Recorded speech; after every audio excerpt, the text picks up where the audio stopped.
Sir जी hello. हाँ बोलिए। Sir जी रमेश भैया है जो रिक्वेस्ट भेजे, एक्सेप्ट कर लीजिए। तो क्लास शुरू हो गया। पहला ही के भैया, ठीक है एक्सेप्ट।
चलिए, हम लोग संविधान निर्माण के कुछ चीजों का चर्चा किए थे, है ना। और उसी को आगे बढ़ाना था, उसी को आगे लेकर चलना था। तो जो चीजें हम लोगों ने इसमें डिसाइड किया है, जो चीजें हम लोगों ने इसमें किया है पीछे की कक्षाओं में, उससे आगे के बारे में आज बात हम लोग करेंगे। नेहरू कमेटी तक की बातें जो है वो डिस्कस हुई थी। नेहरू कमेटी तक की बातों पे चर्चा हुआ था। आज आइए उससे आगे बढ़ते हैं, है ना।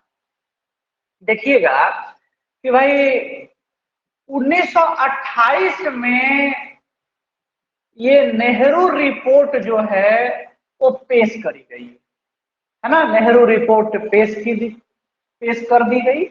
जब नेहरू रिपोर्ट पेश की गई पंडित मोतीलाल नेहरू की अध्यक्षता वाली कमेटी ने जब इस रिपोर्ट को प्रस्तुत किया तो उसने कई सारी मांगे की। उन मांगों को मैंने आपको राइट डाउन कराया है।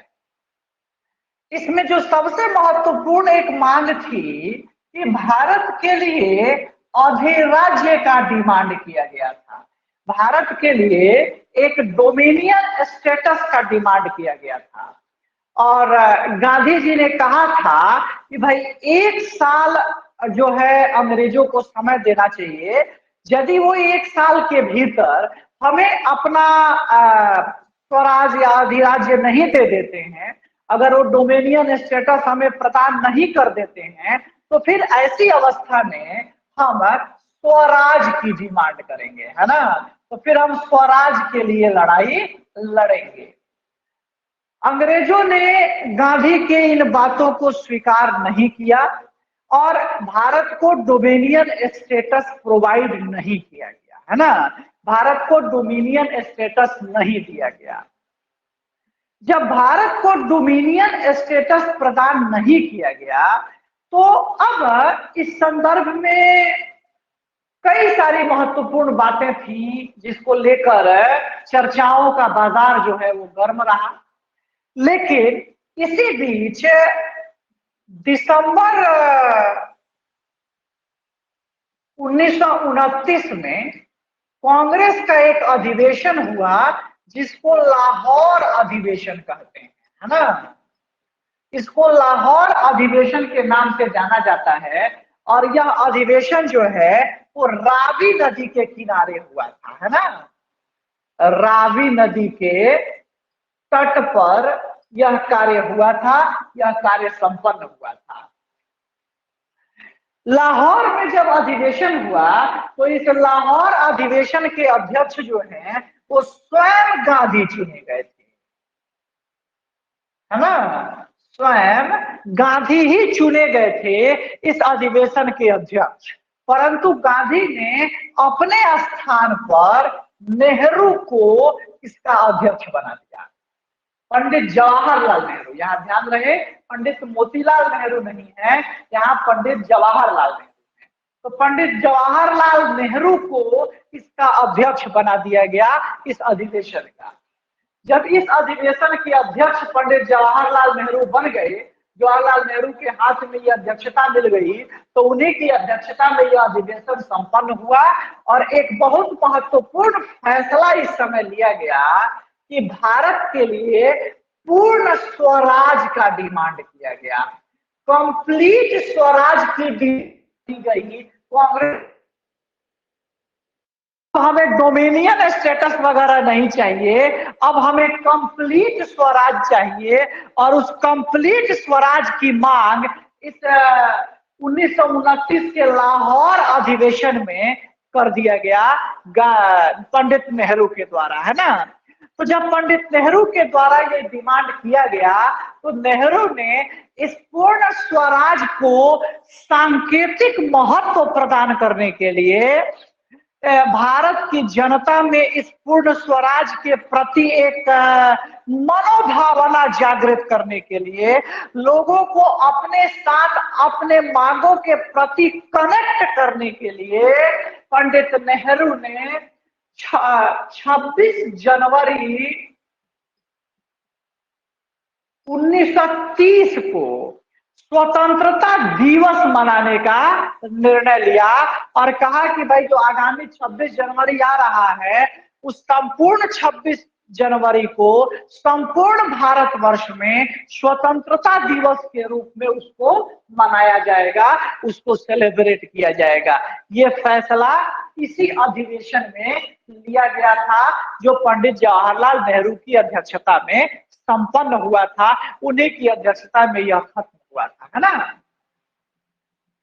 यहां तक क्लियर होंगे आप। 26 जनवरी 1930 को स्वतंत्रता दिवस मनाया भी गया।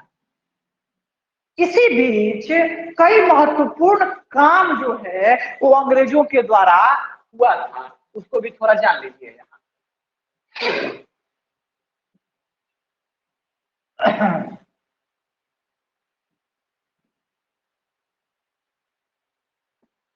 एक तो सबसे महत्वपूर्ण बात है इस संदर्भ में, यहाँ पर 3 गोलमेज कॉन्फ्रेंस का,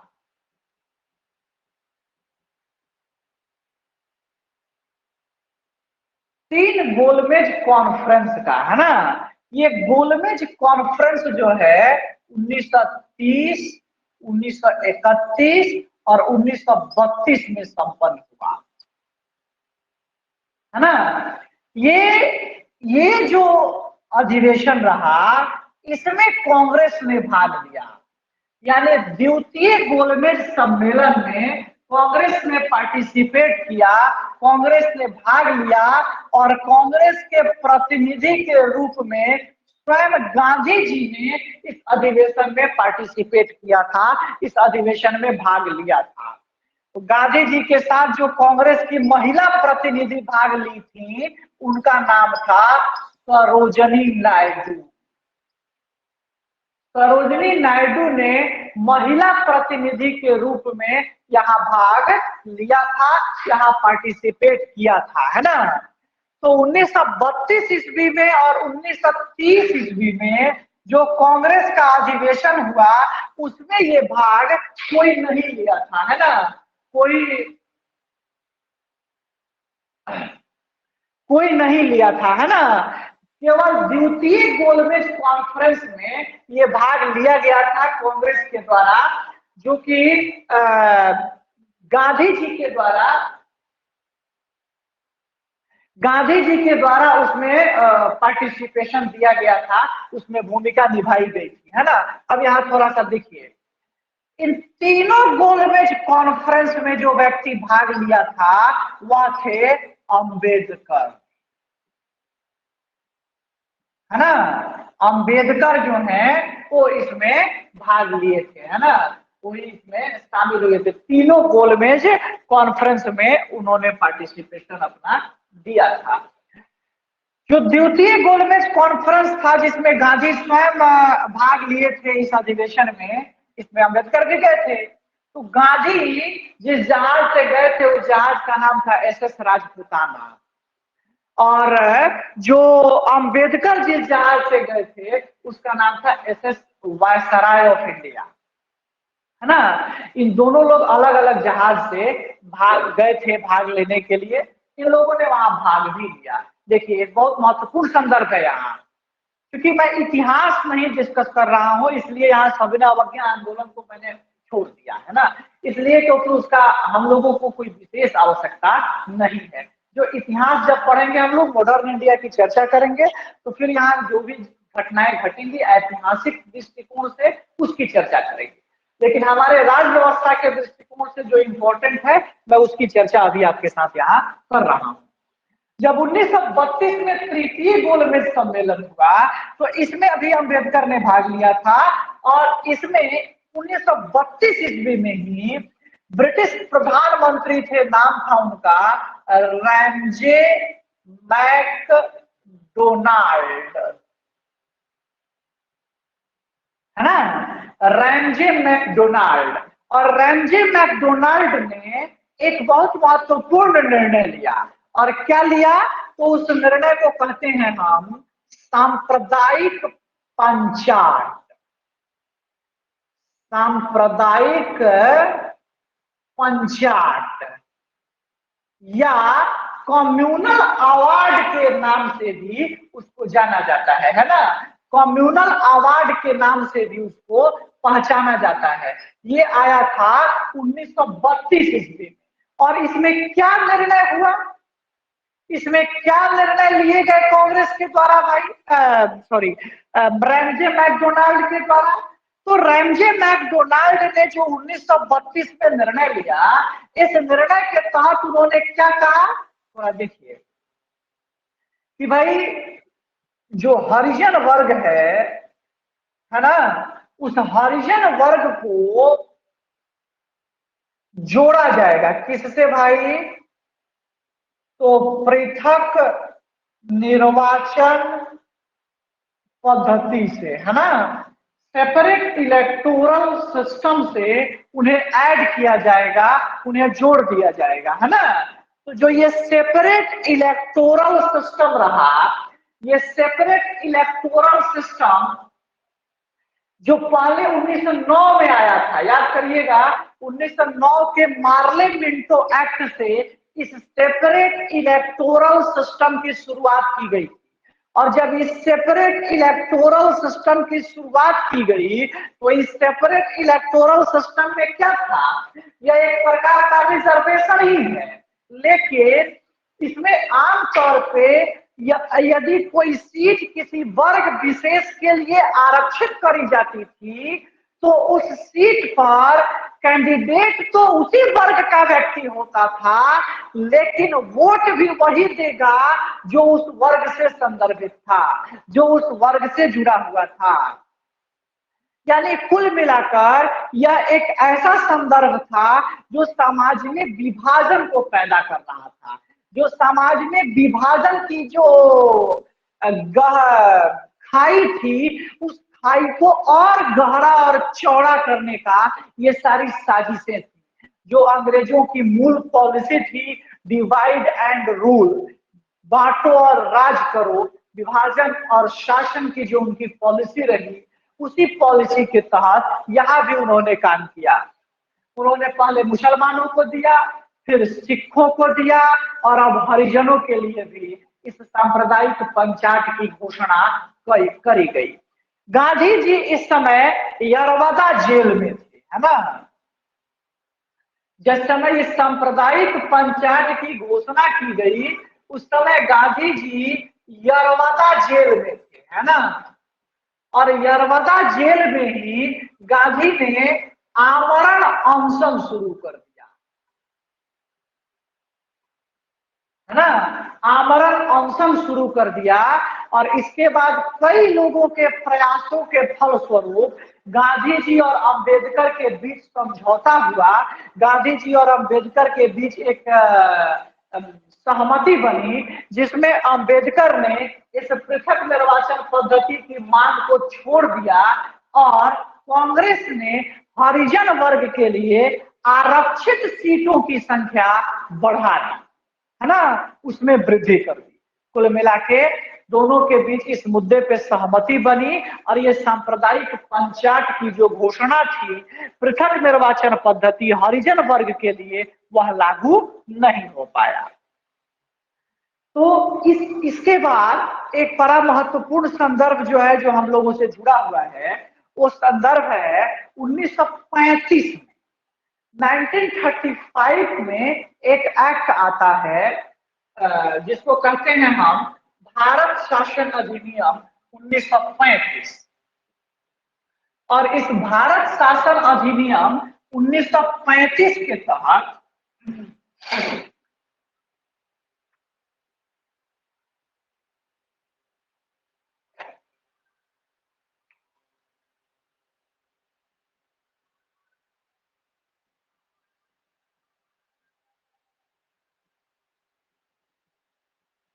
भारत शासन अधिनियम 1935, है ना। ये 1935 का जो एक्ट आया, 1935 की जो चीजें आई, उसको आप देखिएगा कि 1935 के एक्ट में एक उत्तरदायी सरकार की स्थापना के बारे में कुछ पुख्ता और ठोस बातें की गई। और एक तरह से आप कह सकते हैं कि यह अधिनियम जो है भारत में उत्तरदायी सरकार की स्थापना के संदर्भ में मील का पत्थर साबित हुआ, है ना। एक बड़ा व्यापक इसका प्रभाव पड़ा भारत में उत्तरदायी सरकार की स्थापना को लेकर। और यह एक भारतीय संविधान में भी जब आगे चलकर इंडियन कॉन्स्टिट्यूशन को फ्रेम किया जाता है, तो उस समय भी इसके कई सारे प्रोविजन, कह सकते हैं कि इसका लगभग 2/3 भाग जो है वो भारत के संविधान में जगह दे दिया गया, भारत के संविधान में शामिल कर लिया गया। यानी कुल मिलाकर यह एक ऐसे दस्तावेज के रूप में स्थापित हुआ जिसने भारत में उत्तरदायी सरकार की स्थापना के लिए ठोस प्रयास किए। तो लिख लीजिएगा 1935 के इस एक्ट में एक दो बातें लिख लीजिए, ज्यादा इंपॉर्टेंट जो हमारे लिए संदर्भित है। लिखिएगा कि 1935 का भारत शासन अधिनियम, 1935 का भारत शासन अधिनियम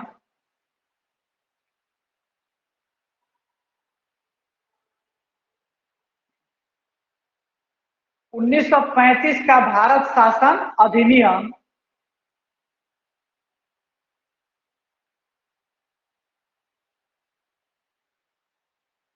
भारत में उत्तरदायी सरकार की स्थापना को लेकर, भारत में उत्तरदायी सरकार की स्थापना को लेकर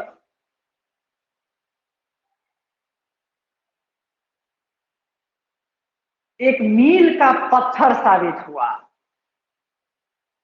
एक मील का पत्थर साबित हुआ।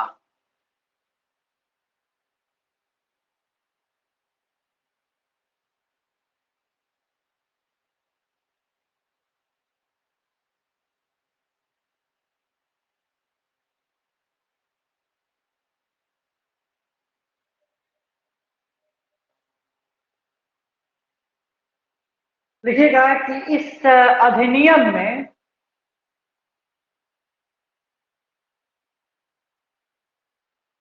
इस अधिनियम में 321 धाराएं, 321 धाराएं और 10 अनुसूचियां थी। 321 धाराएं और 10 अनुसूचियां थी।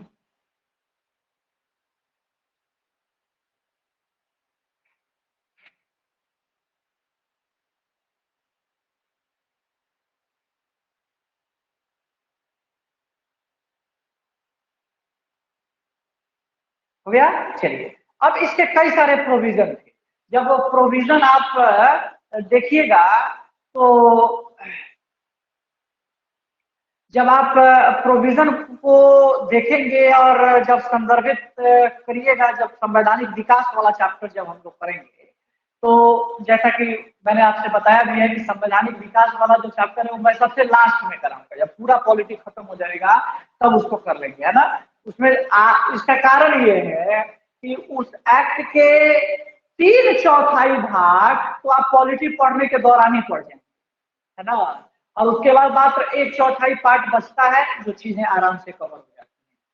तो ये जो 1935 का भारत शासन अधिनियम की चीजें आई, इस अधिनियम में 321 धाराएं और 10 अनुसूचियां, है ना।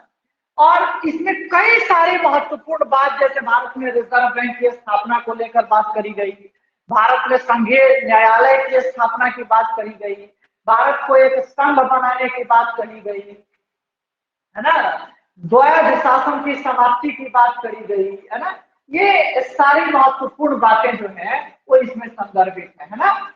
इंग्लैंड में भारत परिषद जो कार्य कर रहा था, उस भारत परिषद के समाप्ति की भी घोषणा इस 1935 के भारत शासन अधिनियम से ही होती है। और क्योंकि भारत परिषद की स्थापना, जैसा कि आप जानते हैं कि 1858 के एक्ट से हुई थी, तो उस भारत परिषद की समाप्ति की घोषणा इस 1935 के एक्ट से होती है। यानी कुल मिलाकर ये कुछ महत्वपूर्ण संदर्भ जो हैं तो इस एक्ट से संदर्भित है। तो संवैधानिक विकास वाले चैप्टर में इसको डिटेल कर लेंगे। बस आप इतना जानिए कि 1935 के भारत शासन अधिनियम के आधार पर ही 1937 में 1937 में भारत में आम चुनाव हुए कई प्रांतों में, है ना। और जब प्रांतों में चुनाव हुए तो उन चुनावों में कई महत्वपूर्ण निर्णय लिए गए, उसमें सरकारें बनी, है ना। चुनाव होगा तो स्वाभाविक बात है सरकारें बनेंगी और सरकारें का विघटन होगा, कई सारी चीजें होती है उसमें, है ना। तो थोड़ा सा नीचे पॉइंट बना के लिखिएगा कि 1935 के एक्ट के आधार पर 1935 के एक्ट के आधार पर 1937 में 1937 में भारत में कई प्रांतों में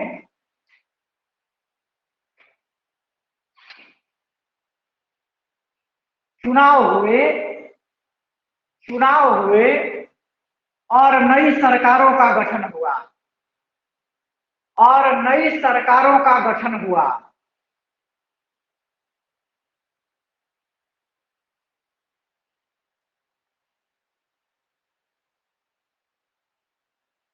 ठीक है। अब चलिए, एक कॉलम बनाना है आपको अपने कॉपी में, उस कॉलम को बनाइए। अपने कॉपी को 3 भागों में बांटिए। एक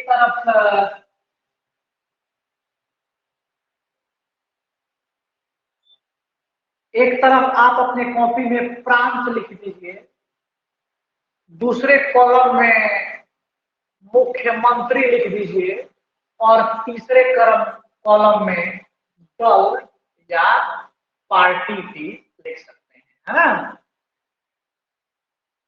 ये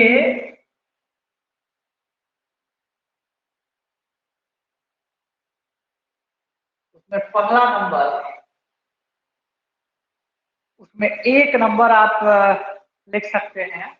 पहला नंबर है, लिखिएगा बम्बई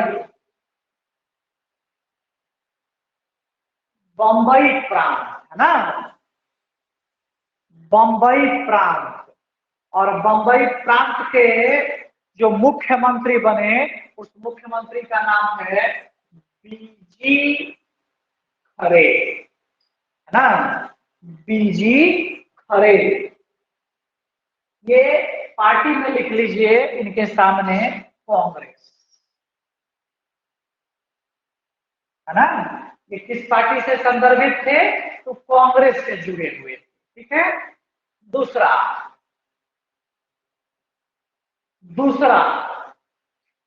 बिहार बिहार,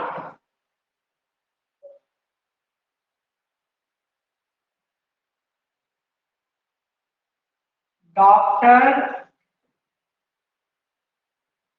श्री कृष्ण सिंह किस पार्टी से जुड़े हैं भाई? तो कांग्रेस से जुड़े हैं, है ना।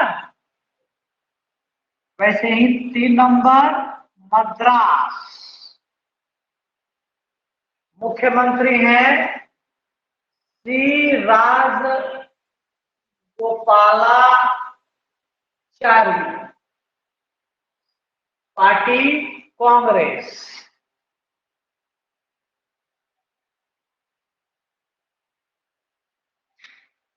4 नंबर संयुक्त प्रांत, 4 नंबर संयुक्त प्रांत, जिसको आज आप उत्तर प्रदेश कह रहे हो, है ना। गोविंद वल्लभ पंत, गोविंद वल्लभ पंत, कांग्रेस। गोविंद वल्लभ पंत, कांग्रेस।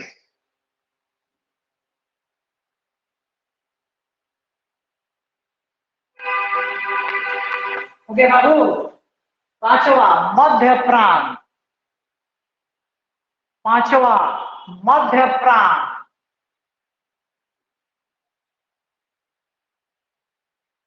मध्य प्रांत में लिख लीजिए एनबी खरे। वो थे बीजी खरे, है ना, जो बने थे बंबई में। ये है मध्य प्रांत में एनबी खरे, है ना। लेकिन इन्होंने इस्तीफा दे दिया था, है ना, इनका इस्तीफा हो गया था। और ब्रैकेट में लिख लो एनबी खरे, नीचे ब्रैकेट बना के लिख लो कि बाद में रविशंकर शुक्ल, यानी एनबी खरे के बाद, जो बाद में इनका इस्तीफा हो गया, उसके बाद जो वहां बने उनका नाम था रविशंकर शुक्ल।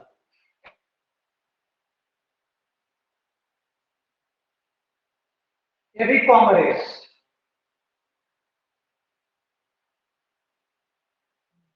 आगे उड़ीसा, उड़ीसा बीएन दास, उड़ीसा बीएन दास, पार्टी में लिख लीजिएगा कांग्रेस, पार्टी में लिख लीजिएगा कांग्रेस।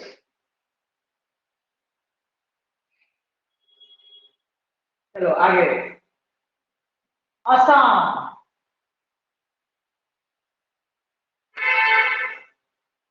असम शादुल्ला,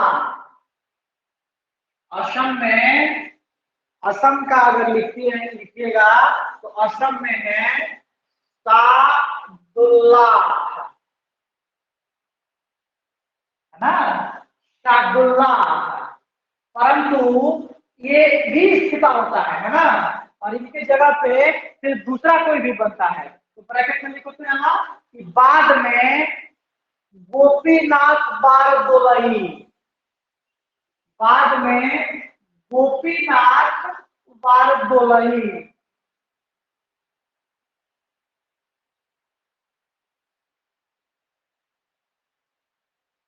गोपीनाथ बारदोलई। ओके, नेक्स्ट पंजाब, सिकंदर हयात खान, पंजाब में मुख्यमंत्री सिकंदर हयात खान। पार्टी का नाम लिख लीजिए unionist party, unionist party. Assam में हमने पार्टी का नाम इसलिए छोड़ा है कि वहां गठबंधन सरकार लिख सकते हैं, है ना, क्योंकि वहां किसी भी एक दल की सरकार नहीं थी, तो गठबंधन सरकार आप लिख सकते हैं। पंजाब में मुख्यमंत्री हैं सिकंदर हयात खान, पार्टी है यूनियनिस्ट पार्टी। उत्तर पश्चिम सीमा प्रांत,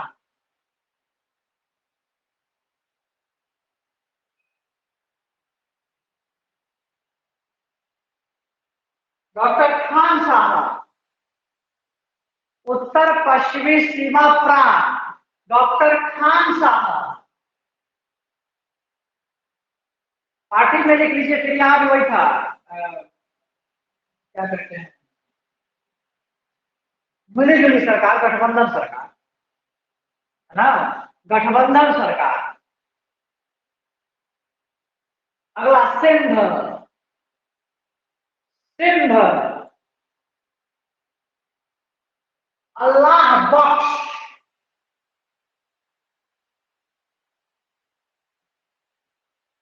अल्लाह बख्श, है ना।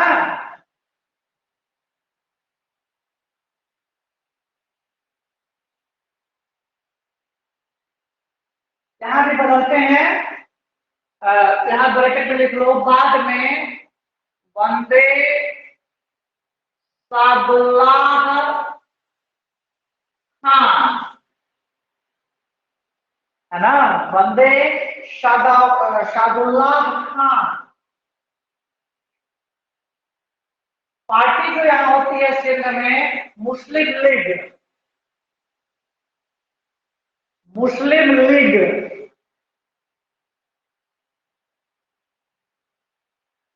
और एक और है, अंतिम राज्य है बंगाल, बंगाल। उसमें लिख लेंगे आप फजलुल हक, फजलुल हक,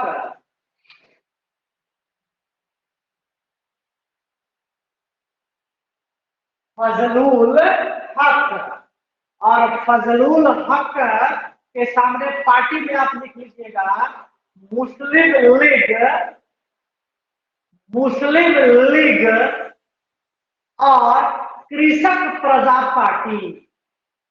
यानी ये दो पार्टियां मिलकर यहां सरकार बनाई थी, है ना, मुस्लिम लीग और कृषक प्रजा पार्टी।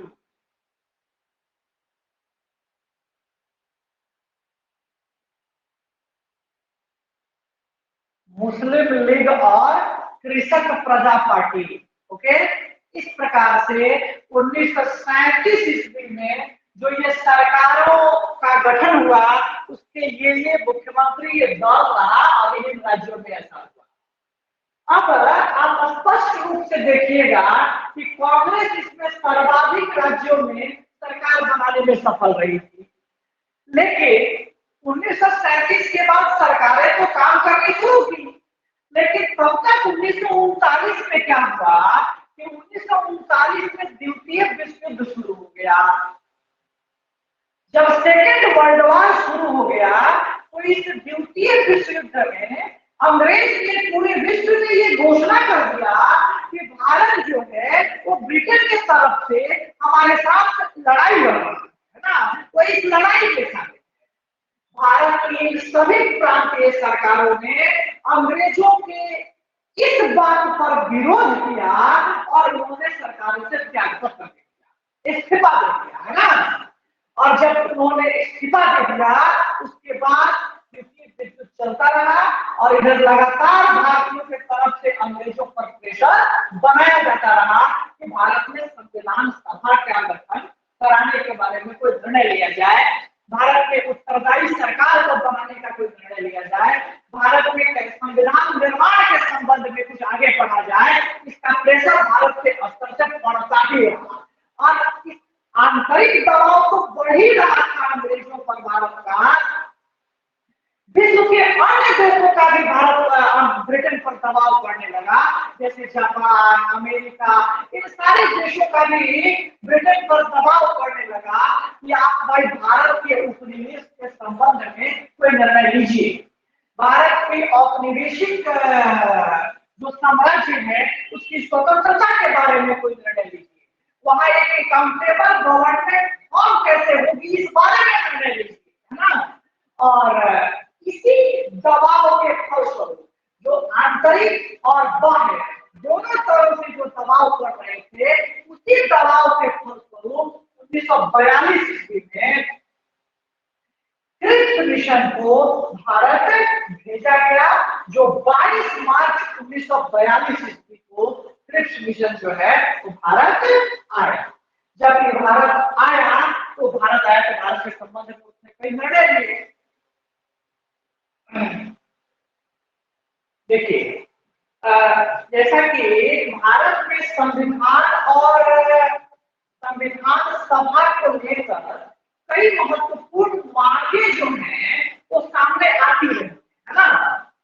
भारत में संविधान और संविधान सभा को लेकर अगर कभी व्यवस्थित मांगों की आप सीरीज बनाएंगे तो उन मांगों में पहला अगर कहीं दर्शन संविधान और संविधान सभा का कहीं दिखता है तो वह दर्शन है बाल गंगाधर तिलक का स्वराज बिल।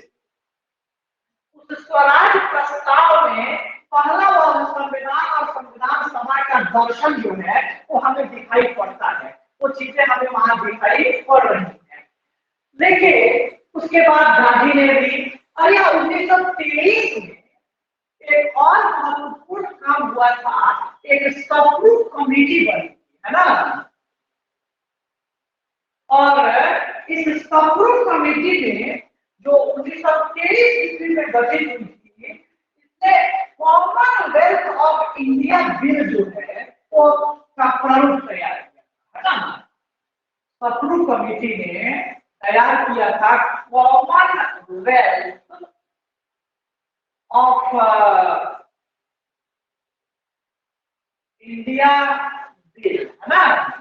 इस बिल का प्रारूप इसी कमेटी ने तैयार किया था, सप्रू कमेटी।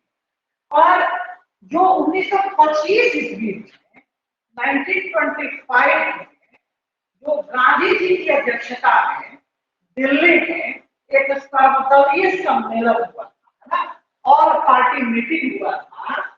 और उस सर्वदलीय सम्मेलन में ही इस कॉमनवेल्थ ऑफ इंडिया बिल को रखा गया था है ना। भारत में संविधान सभा के निर्माण को लेकर अगर तमाम दर्शनों की बात कही जाएगी तो उसमें इसका भी एक महत्वपूर्ण आयाम है ना। इसका भी एक महत्वपूर्ण संदर्भ है जो 1923 में सप्रू कमेटी के माध्यम से गठित हुआ है या बना है ना। लेकिन जो जो क्रिप्स मिशन भारत आया तो क्रिप्स मिशन में भारत के संदर्भ में कई सारी बातें, कई सारे महत्वपूर्ण चीजों पर इस समय बहुत हुई थी। यह वह दौर था जब भारत में द्विराष्ट्र सिद्धांत का जन्म हुआ।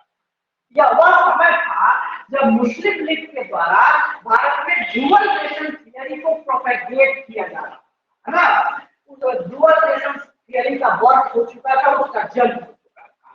तो जब ड्यूअल नेशन थियरी आगे बढ़ रही थी, ये द्विराष्ट्र सिद्धांत आ रहा था और इसी बीच में क्रिप्स मिशन भारत आता है।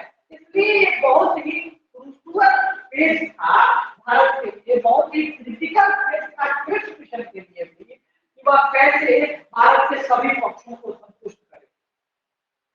सबसे महत्वपूर्ण बात कि क्रिप्स मिशन का कोई बड़ा महत्वपूर्ण संदर्भ हमें दिखाई पड़ता नहीं, लेकिन एक संदर्भ है जिसके लिए क्रिप्स मिशन को याद रखा जाना चाहिए, जिसके लिए क्रिप्स मिशन को पढ़ा जाना चाहिए। क्रिप्स मिशन वह पहला मिशन है, क्रिप्स मिशन वह पहला आयोग है, वह पहली कमेटी है, वह पहले अंग्रेजों का मिशन है जिसने यह स्वीकार किया, जिसने यह एक्सेप्ट किया कि भाई भारत का संविधान भारतीयों के द्वारा बनाया जाएगा ना।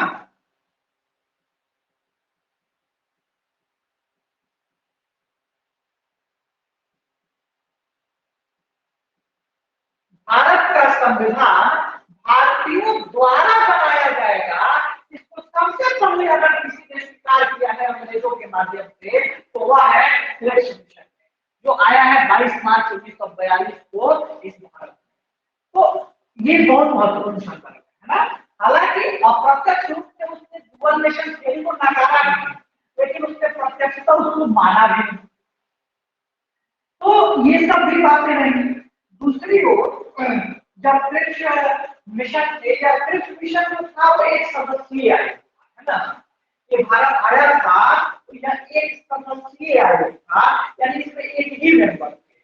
सर स्टैनफोर्ड क्रिप्स जो थे वही इसके अध्यक्ष कह लीजिए, मेंबर कह लीजिए, सब यही है ना।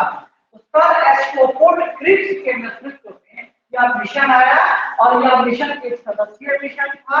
इसने भारत में एक संघ की स्थापना की बात की कि भारत में एक यूनियन को कंस्टिट्यूट किया जाएगा, यानी भारत में जो ब्रिटिश भारत है और भारत में जो देशीय रियासत है ना, उन सबको मिलाकर सबको ये करके भारत में एक संविधान का तो गठन होगा ही। भारत में जो ब्रिटिश क्षेत्र हैं वो और देशी रियासतों, इन सबको मिलाकर भारत में एक संघ का निर्माण किया जाएगा, है ना।